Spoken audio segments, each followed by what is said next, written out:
আত্মপৰিচয় ৰজা দশৰথৰ কিবা আত্মপৰিচয় আছে। আত্মপৰিচয় মোৰ নিশ্চয় আছে। অন্যায়ৰ বিৰুদ্ধে মোৰ শক্তি প্ৰদৰ্শন কৰি দশৰথৰ শক্তি কিমান আগতে দেখুৱাবলৈ আহিছো মই তোমাৰ ওচৰত। ভিত্তি প্ৰদৰ্শন কৰিছা দশৰথে কাকো ভিত্তি প্ৰদৰ্শন নকৰে। হৰি দেৱতা মাত্ৰ কোৱা ৰোহিণীৰ পৰা পূৰ্ণ দৃষ্টি তোমাৰ ব্যাহত হ'ব কেতিয়া?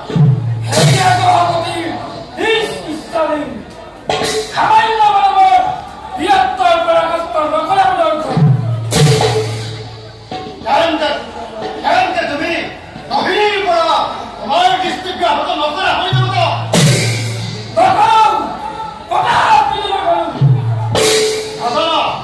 নাজানা মোৰ শক্তিৰ কথা। হৰি দেৱতা অতি সোনকালে ব্যাহত কৰা পূৰ্ণ দৃষ্টি ৰোহিণীৰ পৰা নহ'লে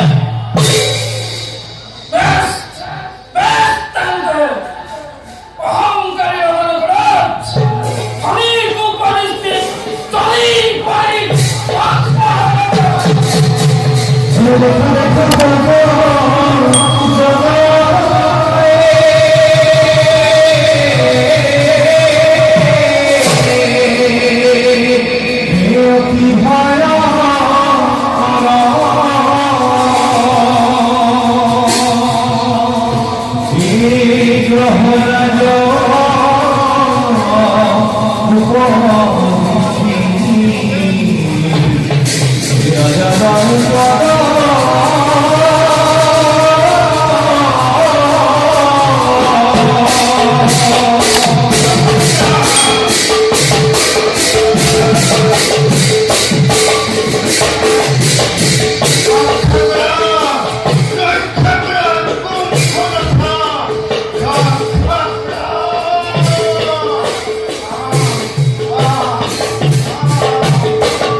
নালাগে মোক একোৱেই বৰ মাত্ৰ কওকহে ৰোহিণীৰ পৰা আপোনাৰ পূৰ্ণ দৃষ্টি ব্যাহত হ'ব কেতিয়া? অতি সোনকালেই আপুনি ৰোহিণীৰ পৰা পূৰ্ণ দৃষ্টি ব্যাহত কৰক। সেয়ে হবৰ্ধন এই মুহূৰ্ততে ৰোহিণীৰ পৰা পূৰ্ণ দৃষ্টি মোৰ কৰিলো ব্যাহত।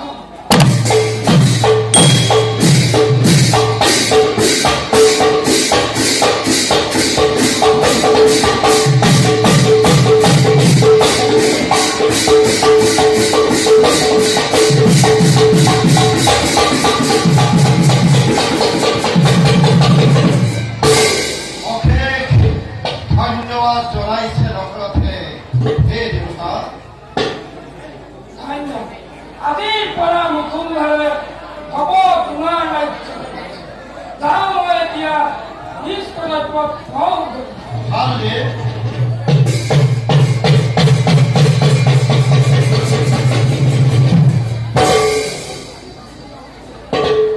কোন তুমি?